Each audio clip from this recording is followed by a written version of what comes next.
Great. Well, thank you everyone for joining us. Welcome to the Conservative Energy Network's post-election virtual event. We're very excited to have you join us for this extremely timely event. My name is Tyler Duvelius. I'm the Director of External Affairs for CEN.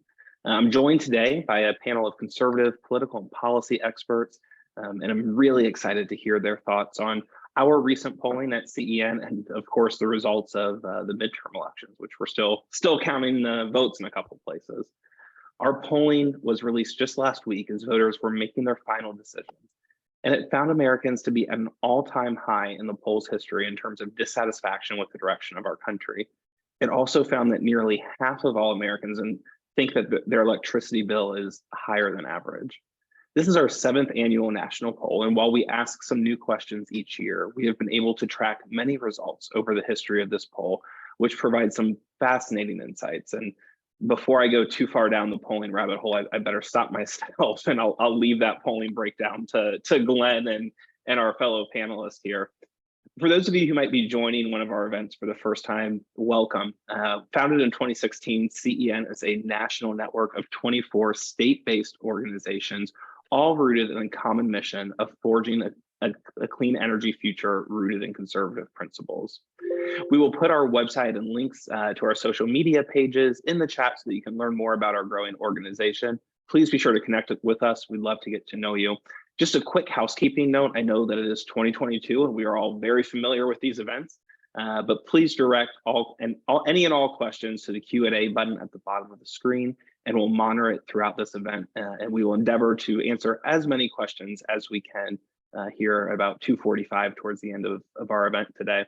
Our first question is going to go out to all panelists, and I'll kind of do a quick introduction of everybody as we go around, but really looking forward to hearing our answer to what is our top takeaway from Tuesday elections. I think I'll give the hottest take of the day and say that I think a lot of us are pretty surprised with how the results turn out, and leave the deeper analysis to the panelists here. But we'll start with Matt Moore, who's an award-winning political strategist who served as the chairman of the South Carolina Republican Party from 2013 to 2017.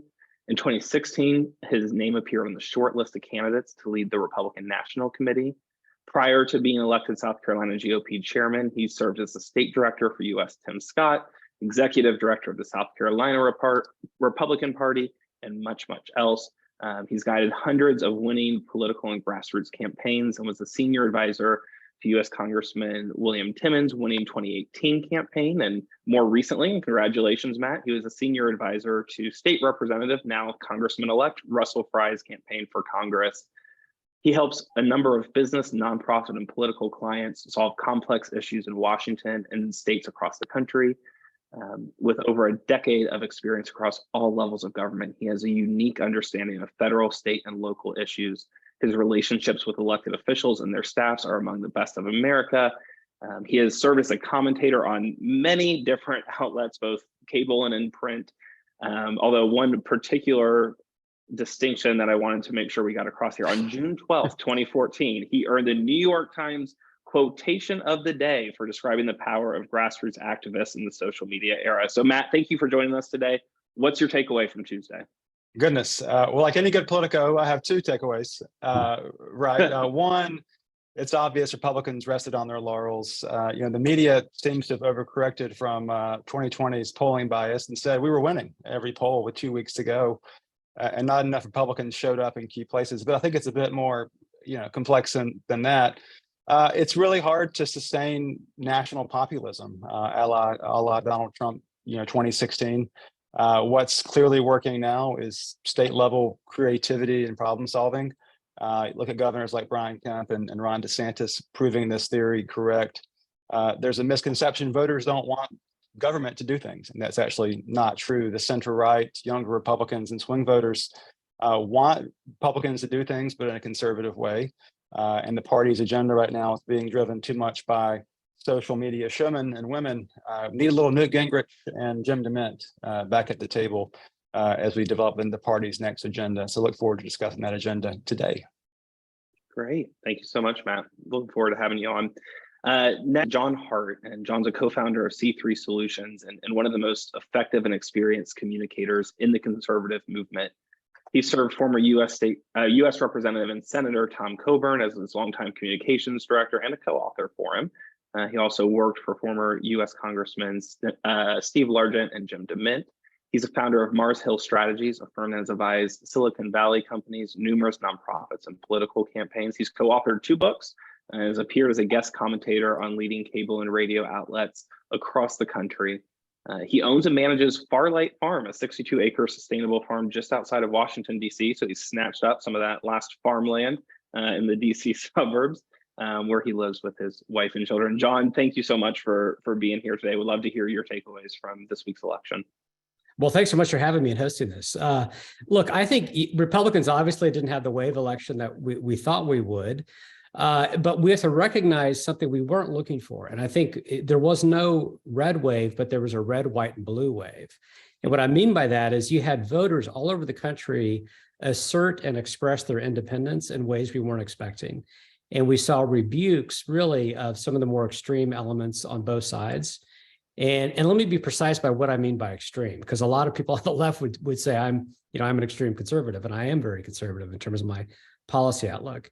But on what we had on the right, on the Republican side, is you had stylistic extremists. In other words, you had people that didn't connect with voters, but people that did succeed were the more, I would say, the more thoughtful results conservatives, like Matt already pointed out. Ron DeSantis, DeWine, Chris Sununu, a lot of these candidates really overperformed what the partisan index would be in the particular states. And that's the model that I think we need to replicate. Back in my Senate days, 10 years ago, 15 years ago, Coburn, my old boss, he won his first election competitive race, 2004, by about 53%. And then 6 years later, he won by 70% and helped make a whole state less competitive. And so those are the models we ought to be looking at, is where I think when members focus on conservative ideas, conservative policy, they can be very successful.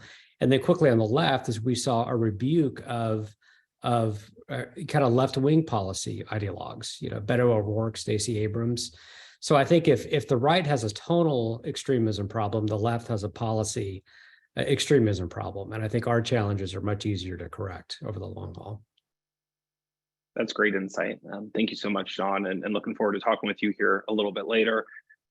Last and certainly not least, we put him last because he's going to launch into our overview of our polling results. So very much looking forward to hearing from Glen Bolger, who is one of the Republican Party's leading political strategists and pollsters. He's a partner and co-founder of Public Opinion Strategies. You might have heard of them. They're a national political and public affairs survey research firm whose clients include leading political figures, Fortune 500 companies, and major associations. Glen is one of only 2 people to be a 3-time winner of the Republican Pollster of the Year Award from the American Association of Political Consultants. And prior to co-founding Public Opinion Strategies, Glen was the director of survey and research analysis for the NRCC, which is the political arm of the House Republican Conference. He's a graduate of the American University in Washington, D.C., and him and his wife have 3 adult daughters. So Glen, first, before we dive into polling, thank you for being here. We'd love your takeaway as a pollster in terms of Tuesday's results, and then certainly can't wait to dive into our polling results. Great, thank you, Tyler. One of my favorite political quotes is, trends are trends until they change. And I like that for 2 reasons. One is I said it first, so it's pretty good. And secondly, it's true. We've talked about, you look at past elections. I remember up until 1992, going into the 92 election, the pundits all talked about the Republican electoral college lock. Bill Clinton shattered that. And of course, there was Hillary Clinton and the Democrats' big blue wall, and Donald Trump shocked the world and shattered that one. Here it's that when you have a very negative mood of the country and the president has a high disapproval rating, a low approval rating, you have a wave election. And whether it's a Republican president or a Democratic president, when voters are dissatisfied, they take out those midterm election blues on their on that party's president. And independent voters did not vote double digits. For example, for Republicans, they did it for Democrats in 06, for Republicans in 10, in 14, and then Democrats again in 18. everybody, myself included, thought this was going to be 5 straight elections where it was a wave election against the party in power, and it obviously turned out not to be. Now, look, we're disappointed, but we're not defeated. We're going to have a Republican House, and we still have a shot at a Republican Senate, and in anyone's book, that would be a winning election. Awesome. Thanks for that, Glenn. I agree. Still votes to count, particularly out west. Can't wait to see what the poll says. Certainly. Is that my cue to dive right in? Yes, sir. Okay. We did the survey online, 1,000 voters nationally. Poll was done October 24th through the 27th. And it has a credibility interval of plus or minus 3.53%. I'm going to skip over the political environment because everybody's very familiar with that. I've got a limited amount of time to get through this, so let me try and get through as much data as I can. I do want to show this real quick. We asked people to rate a bunch of different issues on a scale of 1 to 10 in terms of how important that issue was to them. And this breaks it down by party, and you can see, and this was something I kept going back to, not just this chart, but just every state, every district. Independents, their number one issue was inflation and rising prices. And as I like to say, when independents look more like one party than the other in terms of their issues, how they feel about the direction of the country, how they feel about the president, that is, means they're going to vote with, in this case, Republicans.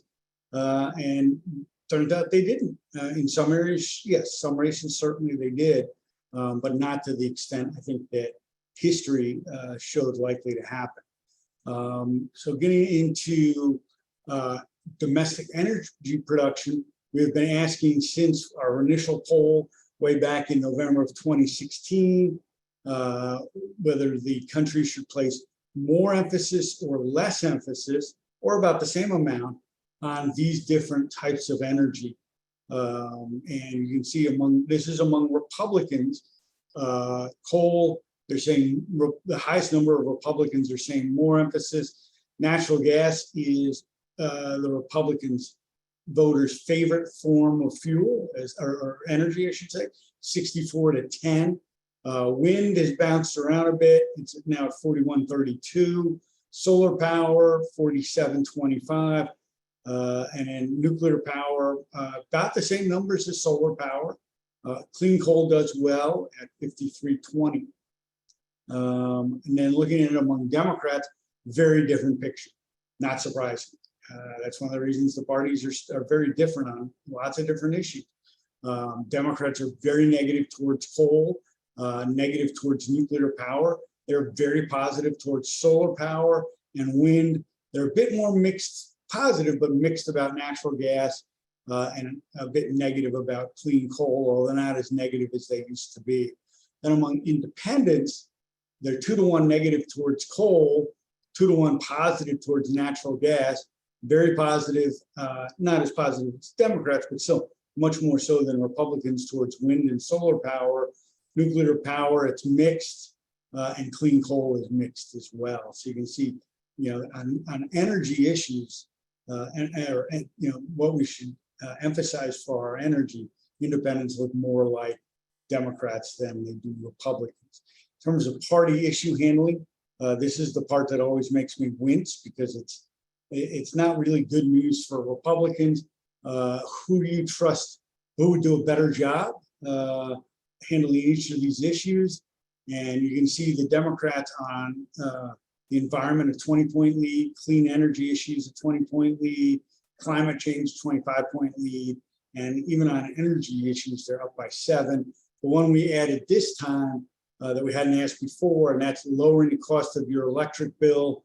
Voters are very, very much evenly divided. You'll note, by the way, even though we're not showing the percentage to try and keep the chart cleaner, anytime it doesn't add to 100%, like here, let's look at the environment.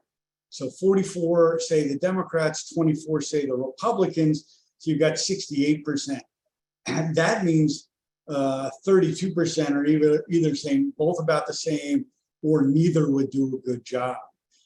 And what's interesting is those numbers, not surprisingly, tend to be higher, that either both the same or neither would do a good job, tend to be much higher among independents.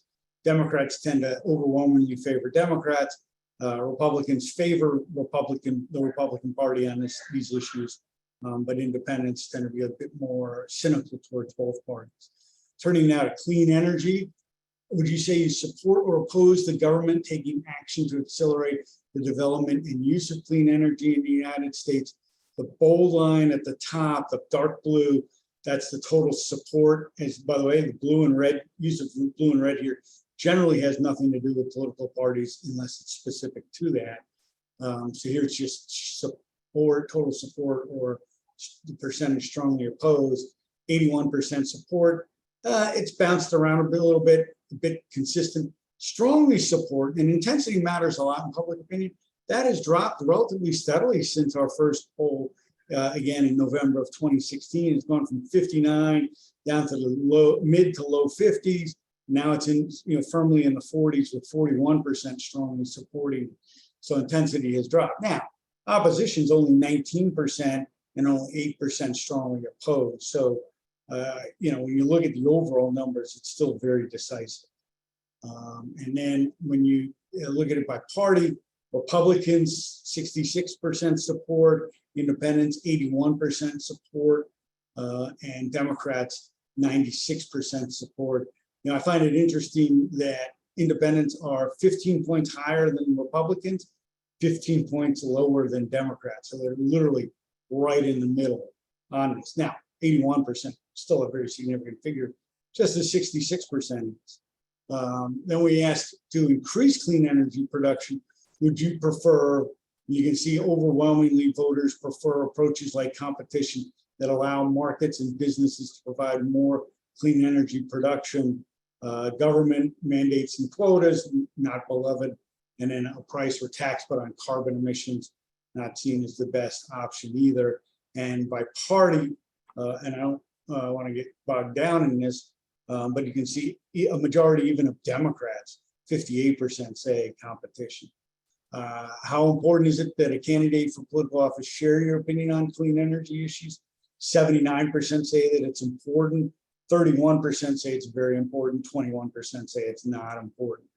By the way, because we did this online, you'll see that most answers, the two options or four options, add to 100%, so like the 79 and 21. And that's because if you offer them a don't know undecided online survey respondents, a lot higher percentage will default to that.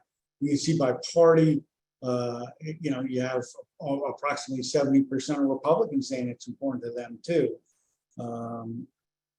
But of course, it's much higher among Democrats at 90%. And then would you be more likely, would you vote for a candidate who supports clean energy or against? And you can see even a plurality of Republicans, it's down to its lowest point, but even a plurality of Republicans say, yes, I'd vote for a clean energy candidate rather than against. Independents, it goes up to 63-14. And of course, Democrats, it's off the charts at 84-4. Turning now to climate change, which comes closest to your own opinion. Scientists have established a factual connection, or they disagree over whether human activities are linked. You see it's a little bit better than 2-1. Hold on a second. Sorry. Let somebody else answer that, but I had to kind of get through that to get back to, there we go, slides. You can see Republicans are evenly divided, pretty much, 47, saying it's factual connection from among scientists. 53% scientists disagree. And then we have independents at 71. Of course, Democrats overwhelmingly at 87%. Assuming it is caused, climate change is caused by humans, what's the best way to deal with the issue? Well, the plurality at the bottom say all of these above, all five of these. The two that hit double digits that are specific, more efforts into research, development, and innovation, or improving market structure and incentives to allow clean energy to more fairly compete. And how important is the issue of climate change to your vote? 66% total important, including 33 very, 34 somewhat at It's a rounding thing. The group's most likely to say very important, which again is 33% overall, not so surprisingly, tend to be Democratic suburbs. Majority of Republicans say climate change is not important to their vote. You do have 55% who say that it is, compared to 66% among independents, and of course 87% among Democrats. So you have more Democrats saying that it's very important to their vote than total Republicans saying that it is important. Then we asked you favor or oppose governments taking steps to reduce emissions of gases like carbon dioxide and methane emissions that cause global climate change. 76% favor, 24% oppose.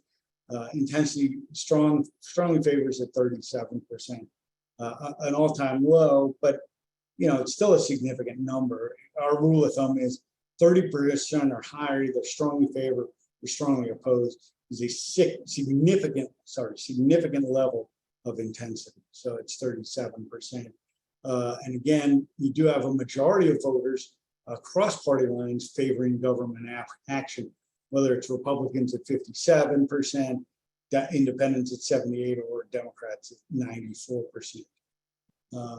You see, thinking about climate change, what's the impact on society? Extreme threat, 40%, a threat to be considered 41%. It's a minor threat, 18%, and then not at all a threat, 11%. So when you add it up, it's 71% say it's a threat, and 29% say, yeah, it's a minor threat or not really a threat. And by party, Republicans are divided. Independents, 70% say it's a threat, 90%. So again, independents 20 points higher than Republicans, 20 points lower than Democrats, so right in the middle. But again, they really, 7 out of 10 is a very significant number. More likely or less likely to support a candidate for public office who believes human activity is contributing to climate change, 70% more likely, 30% less likely. And then you see by party, Republicans, again, relatively split. Independents by nearly 3 to 1 say more likely, and then of course Democrats better than 9 to 1, 91% more. And then you approve or disapprove of the job the GOP is doing in addressing climate change. It's 51 approve, 49% disapprove. By party, it's higher among Republicans, not surprisingly, because it's about the Republican Party. Democrats, it is 23% approve, and independents really jumped up to 46%. Now, by the way, I want to go back to this for just a second. Doesn't mean that they, if they approve, that doesn't necessarily mean that they think, oh yeah, they're doing the right thing and going, talking about climate change and saying we need to do something about it. Just means that they approve of the job that they're doing. More likely or less likely to support a Republican candidate who embraces an innovation approach to addressing climate change, 72% more likely and 28% less likely. Now on the Inflation Reduction Act, favor, oppose, favorable or unfavorable opinion on the Inflation Reduction Act. You can see 65% favor, only 22% are very favorable to it. And that's, that's a sign that, people aren't really sure what's in it exactly. They like the idea of an Inflation Reduction Act, but, they're not policy specialists. They don't follow this stuff like we do. So that's why the numbers are pretty soft. You see even among Republicans, 38% are favorable. I think that if you got into more detail, they'd be a bit more skeptical. And then we asked a 4-part question on their view of the Inflation Reduction Act. And you got 26% say it's a bad idea. It's going to hurt. You got 30% at the bottom there saying, don't really know enough to have an opinion. And then you have 23 and 21% with a couple of different positive views of the Inflation Reduction Act. And independents are more likely than others to say they don't really know. Republicans are more likely to say Nope, shouldn't have done it.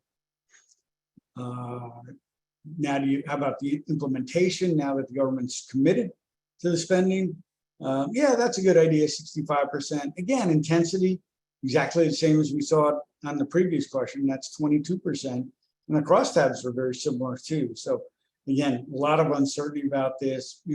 Sort of a hazy positive reaction, which is not the same as a hazy IPA, but not quite as filling. Which is the best way for your city or town to benefit?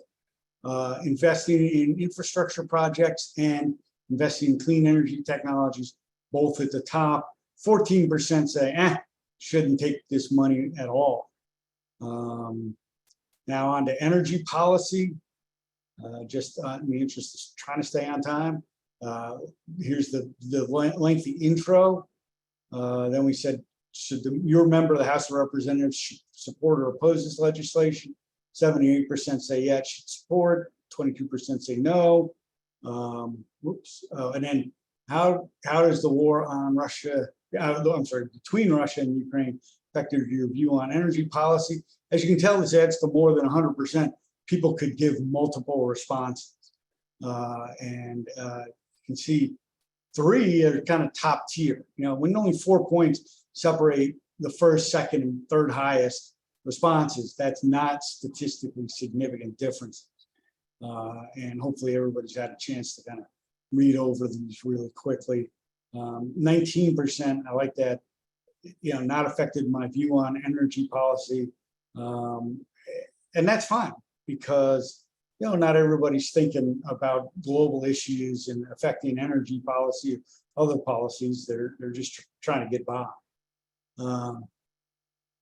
Given your household income, do you believe your monthly energy cost is higher than average? 47%, 45% say it's average, and 8% lower than average. If voters had an idea, and I don't expect them to, so this is not a knock, but what you would expect to see in terms of a response would be a third say higher, a third say average, and a third say lower, because that would be about what reality is. The groups most likely to say higher than average, it's wide-ranging group: Hispanics, independent men, conservative Democrats, younger independents, Republicans without college degrees, somewhat conservative voters. So, a lot of times when you look at groups that are higher than average, or, one thing, they tend to profile similarly. In this case, no.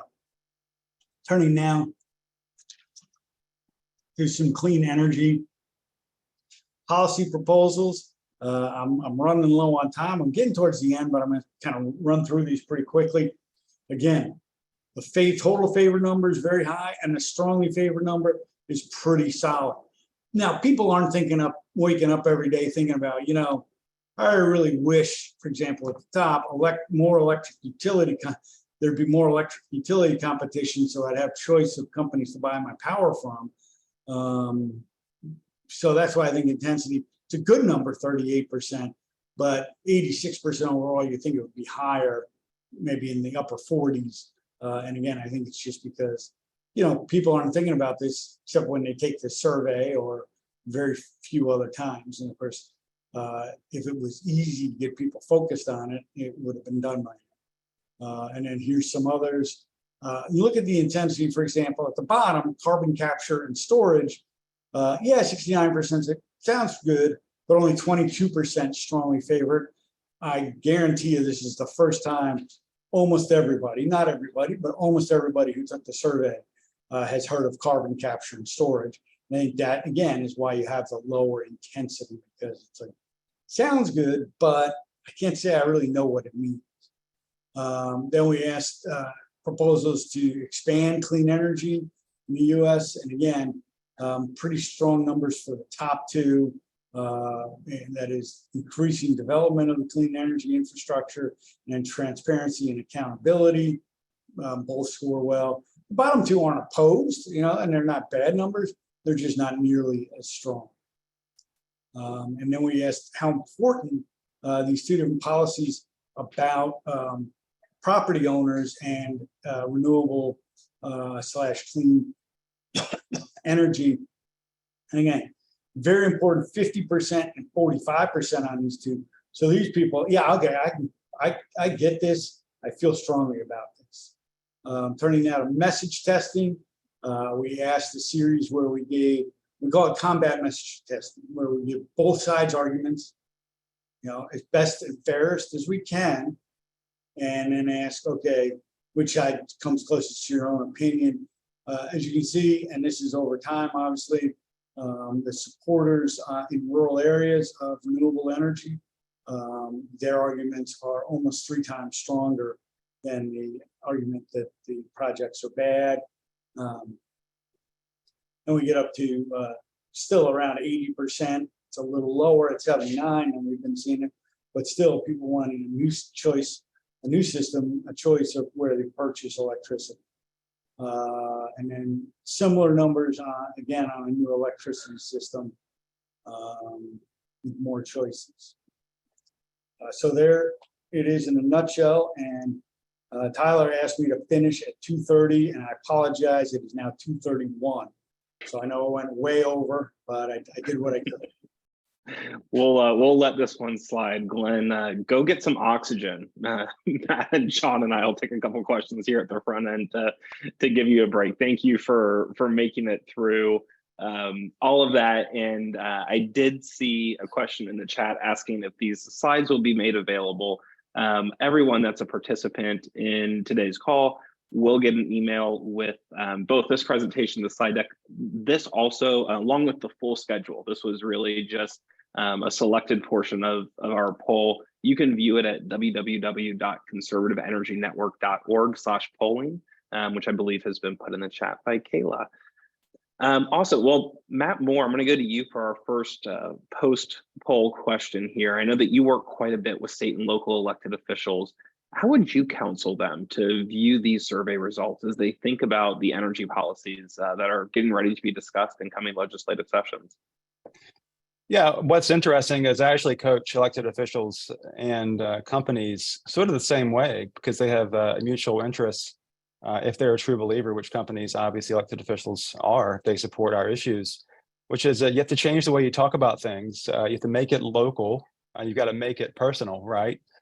Here in South Carolina and elsewhere where we've done amazing work through our firm for CO2 strategies, including the state of Florida recently on the DeSantis veto of the awful solar bill, is, for conservatives or even the companies themselves, to stop saying climate change, talk about preserving God's creation.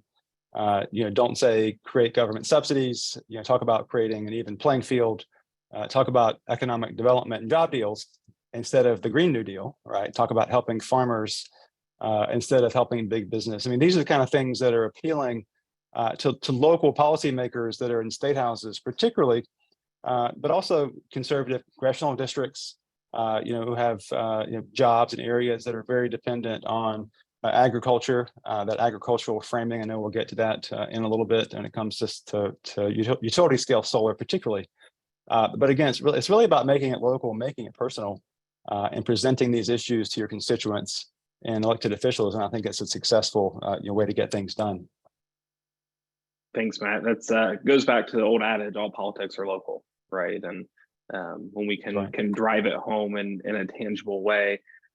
John, one of the numbers that stuck out to me is over the life of this poll, we've seen how voters view Republicans are doing in terms of their reaction and solutions to climate change has gone from 41% up to 51% in basically a 2-year period, kind of pre-election 2020 to pre-election 2022.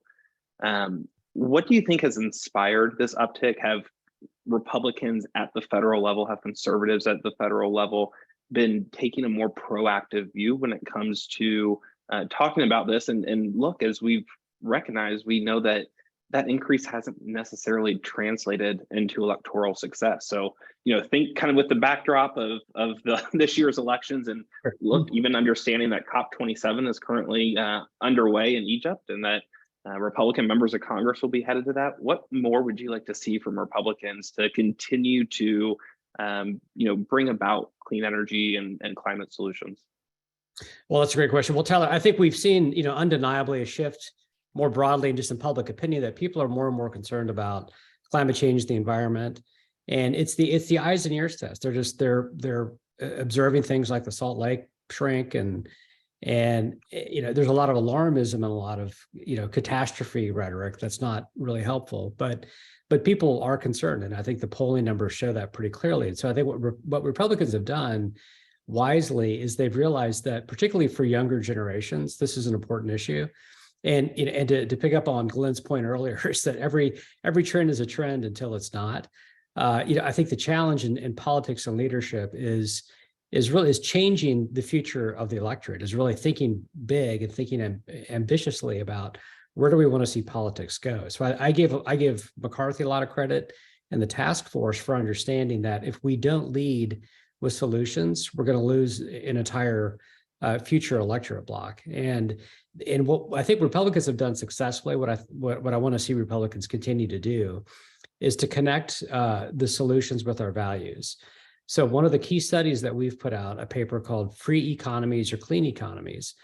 And what that shows is that countries that embrace the principles of economic freedom, as described by the Heritage Foundation Index of Economic Freedom, have twice as clean environments. So we did an overlay with the Heritage Index and the Yale Environmental Performance Index. And again, we found that around the world, countries that embrace economic freedom are twice as clean.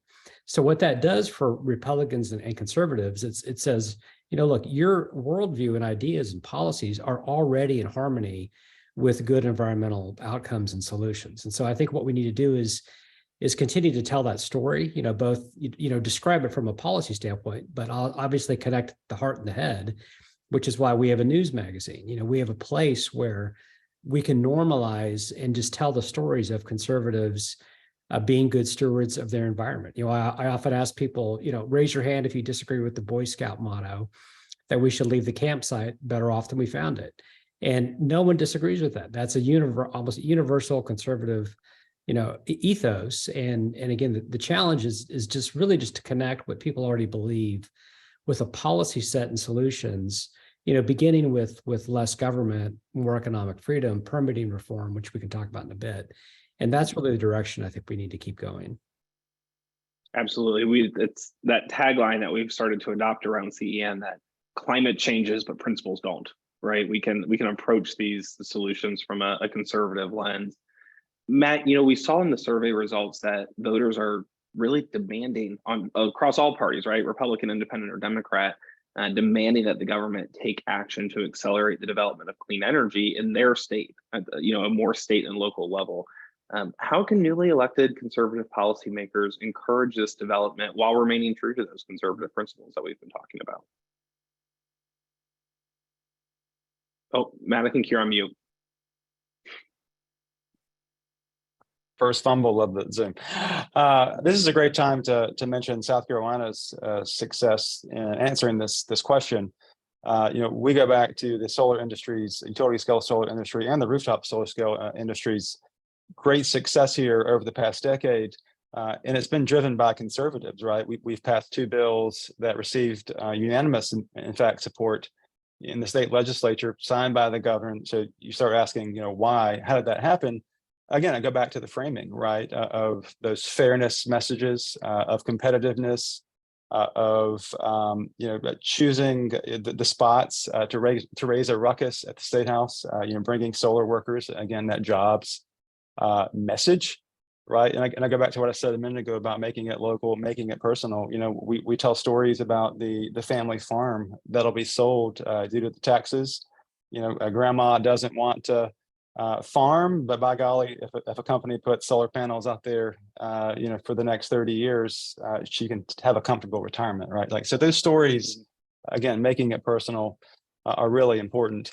The opportunities there, right? As we said in the opening, think about states like Georgia, where in South Carolina, becoming a clean energy vehicle hub, right? Attracting the Rivians and the Amazons and Googles of the world. How does that happen? It's doing the tough spade work like Land and Liberty's doing through CEN, of going out there with county councils and talking about the importance of the right tax structures to attract industry, and everyone wants a chicken on their table, right? So that people in rural areas particularly have jobs. Those are all really strong messages as I think you're developing your 2023 lobbying, legislative, public affairs sort of efforts, right, to keep it focused on what matters in this really, what's about to be possibly a really tough economic time. Thanks, Matt.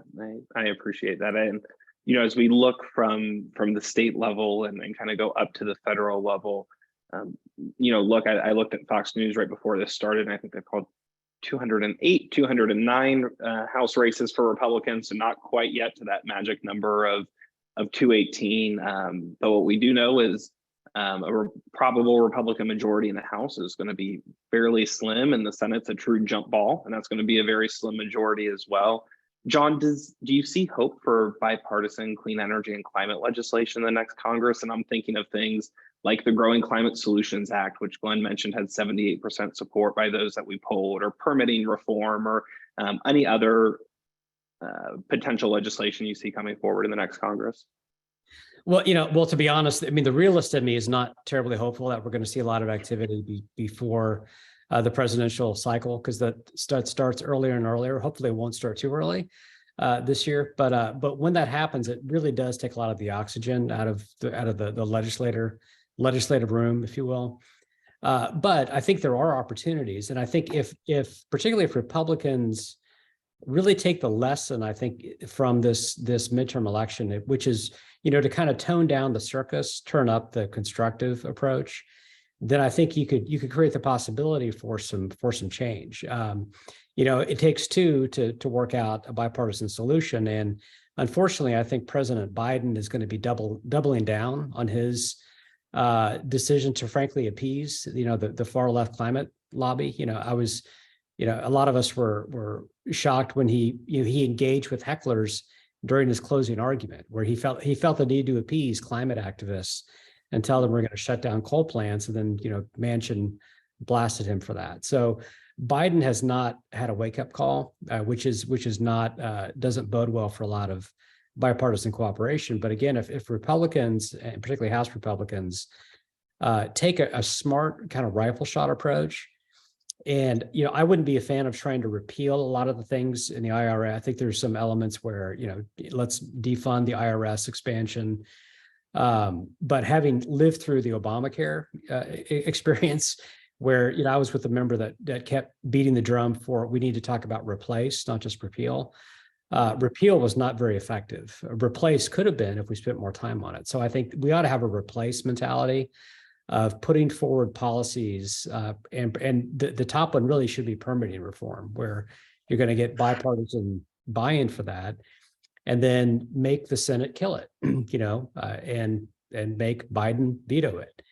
And then when that happens 2 or 3 times, you create the opportunity to actually pass it, which is how welfare reform happened, and most long-term difficult policy changes happen. They don't happen in 2 years. You have to have a 10-year plan to get it done.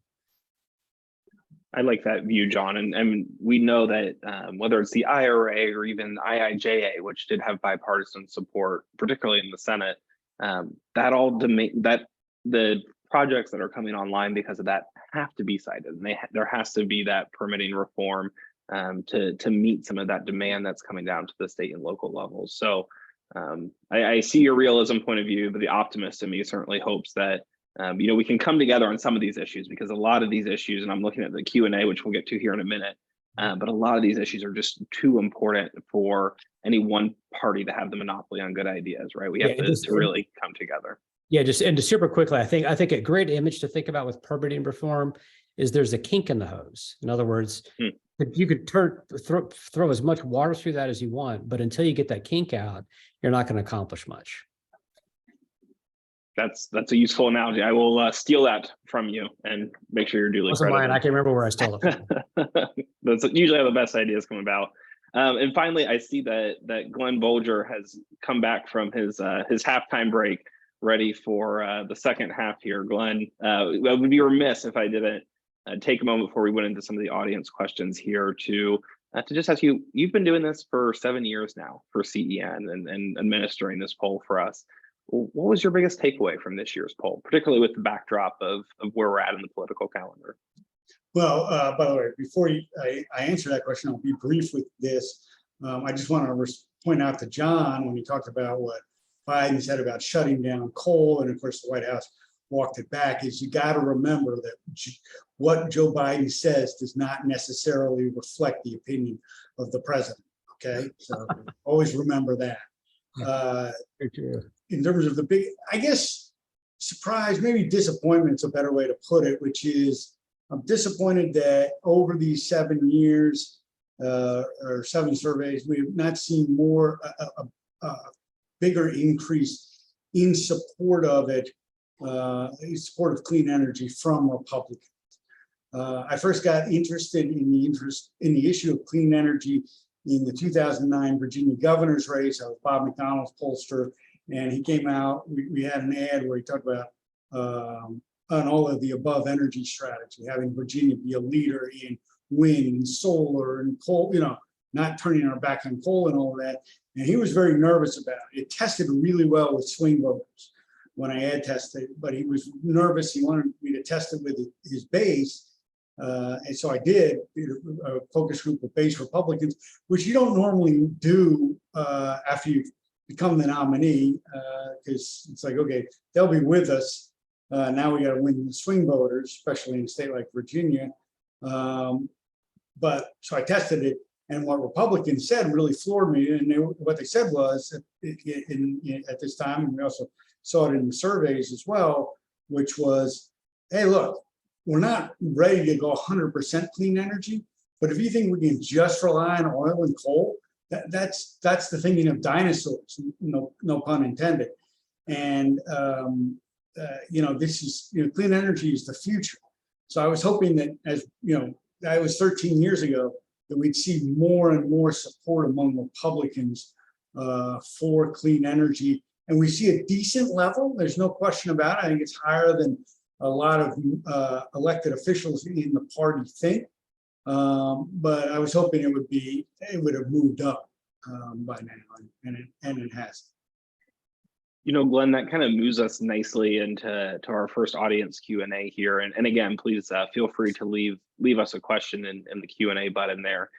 But it comes from Larry Howe, and he's asking as a lifelong conservative and for his grandkids, how can we get more Republican elected officials to invest time, quality time, and not only learning about the science of clean energy and climate issues, but also taking that education that's ongoing and educating their constituents on that science, on the benefits of clean energy and climate solutions. Larry, I paraphrased your question a little bit there, but I hope I got the essence of it.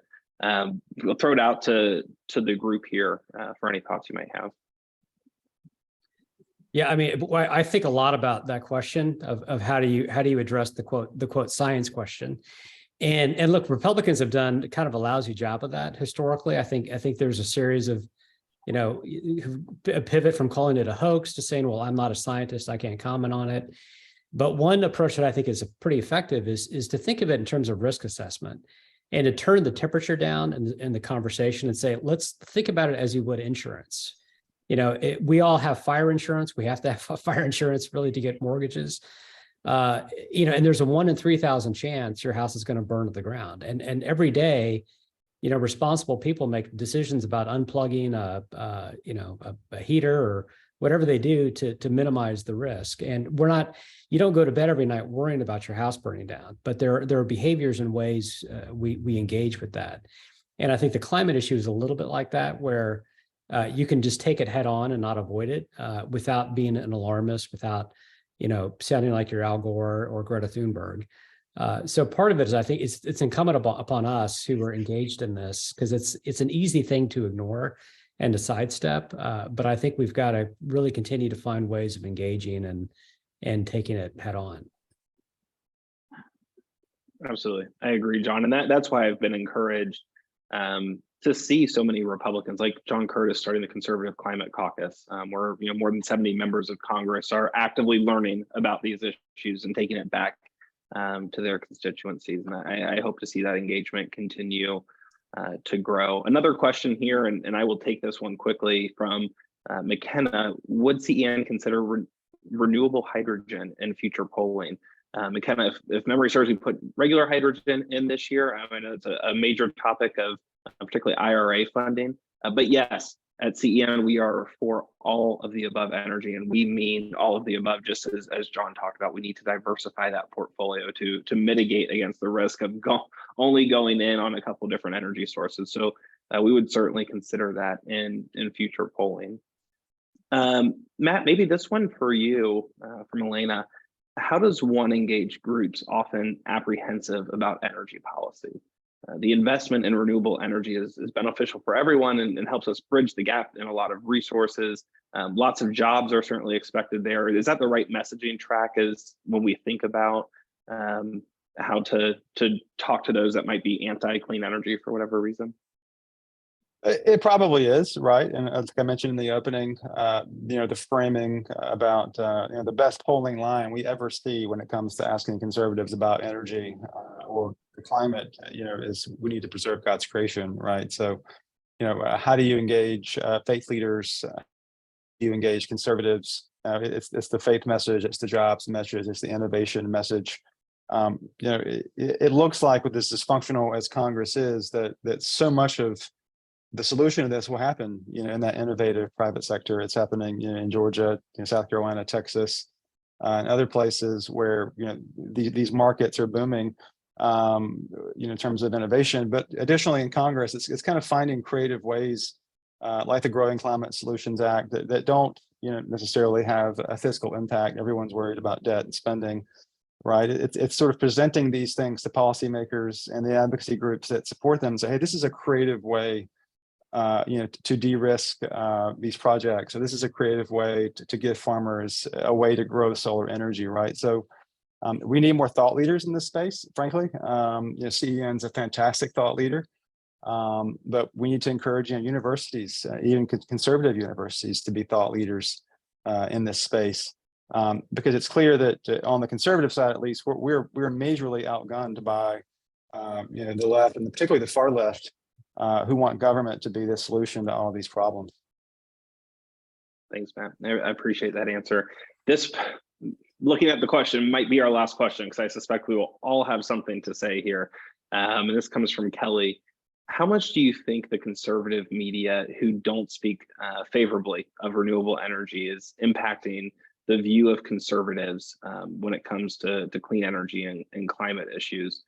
Kelly, that's a great question. I'll start with my thoughts, and I'm sure we'll all have some thoughts here to share. My friend Joe Pinion, who actually was the Republican nominee for U.S. Senate in New York State and was promptly shellacked, to use an Obama term, by Chuck Schumer in his reelection. But before he entered public life, he was an anchor on Newsmax, actually, and often spoke about climate and clean energy from conservative principles, and they kept him on the air. So I don't think that this is, an automatic disqualifier for the conservative media, but we'll certainly share your concern that you don't often hear some of the right-leaning media outlets just, waxing poetic about clean energy, and I do think that has an impact in terms of where folks get their news and how they shape their views on important issues. I would love to hear from the fellow panelists what your thoughts are on that. Yeah, I would say, look, every chance we get on conservative media, we take it. I mean, Nick Loris has become a regular on Fox Business. I've done a lot of Fox over the years. Rick Santorum, who's one of our founding advisors, he's a Newsmax regular guest now. So yeah, I think it's the sort of thing where if we're concerned about it, you got to be part of the solution and not just kind of wring our hands with it. So it's talk radio. So we're in the mix as often as we can, because again, it's about what I said earlier of connecting the values with the policies. Is that connection's already there, whether it's the faith angle, whether it's the ideological angle. We don't have to do contortions to deliver our message. One thing I would say to that is it's fascinating. I feel like the past couple of years, the sort of battle between sort of traditional energy providers and the innovators in the energy sector has sort of waned. I think they both have realized that the left wants to basically put traditional energy makers out of business, and that folks in our sort of conservative, innovation focused energy world are just as much of a danger to their hegemony as anyone else, right? So we got to be there in the battle. And so much, I think, of the ecosystem on social media or on TV, is frankly, skewed by those producers, who went to, I won't name the schools, and were influenced to hate all of us on the right. So you got to get there in the fight. As I said, go on college campuses, not be afraid to engage at county council meetings, do the tough spade work that it takes to get wins. Yeah, again, when I would just, again, quickly, we created our own platform to engage in this too. So I think it's, if we don't like the echo chamber, we have to go build our own. Right. Good point.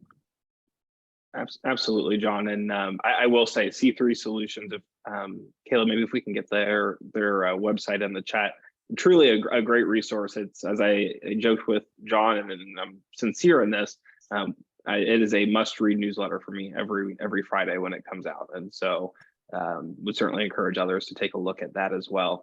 Last question, I want to use my privilege as the moderator here to ask everybody, what is your way too early 2024 take? And my take will be that it is not too early about 2024, because we started talking about it before we even got to Election Day 2022. So Glenn, I'll start with you. Okay, that's a good question. And when we talked about this the other day in planning, I had an answer, and I'll be darned if I can remember it. But too early hot take for 2024. I think that we're going to see yet another close, tight election. I'm presuming. Okay, here's a hot take for you: that neither Biden nor Trump will be their party's nominee. All right. Well, we're recording that, so we're gonna play that. Okay. 2024, we're gonna pull that out of the archives. John, how about you? Well, I'm going to pray that Glenn's accurate on that. Yeah, I think what Trump should do is when he does this very special announcement in a couple of weeks, he should turn that into a fundraiser for Ron DeSantis. I think that would be a good way to get the primary season shaked up a little bit. But in all seriousness, I think having a robust competitive primary would be great for the Republican Party. So we can have these conversations in the open of what is the model of leadership we want, who's best to take on the left, whether it's Biden or whoever it is on the other side. Awesome. Thanks, John. Mr. Chairman from an early primary state, would love to hear your thoughts on this. Yeah, put that on the tee and I just knock it out of the park, right? I would say expect South Carolina to play a starring role in multiple ways. One, we have a number of candidates here who might be presidential nominees. Of course, Governor Haley, Tim Scott, and maybe even Senator Graham himself, who ran last time. But additionally, I don't think it's going to be the cakewalk after this week that everyone expected in 2024. The Democrats are obviously more organized than we thought, and no matter who their nominee is, it will not be an easy battle. Awesome. Thank you. Sorry, Matt. Thank you to everyone as we wrap up here. Thank you to our panelists for this really insightful and timely conversation. For me, the survey results show that voters recognize the importance of expanding American-made energy production to increase domestic supply and lower consumer costs. But the truth is that as much as Americans care about lowering their energy bills, they're yearning for responsible, for pragmatic clean energy solutions and climate action. I hope our conversation today was able to shed some light on how conservatives can lead that debate. A great man once told me that good meetings end on time, great meetings end early. So I think we will end this a minute before the 3 o'clock hour. Thank you to everybody for tuning in today. Would love to keep the conversation going, so please don't hesitate to reach out and stay in touch. I hope everyone has a great rest of your afternoon, an awesome long holiday weekend. Thanks so much. Thank you.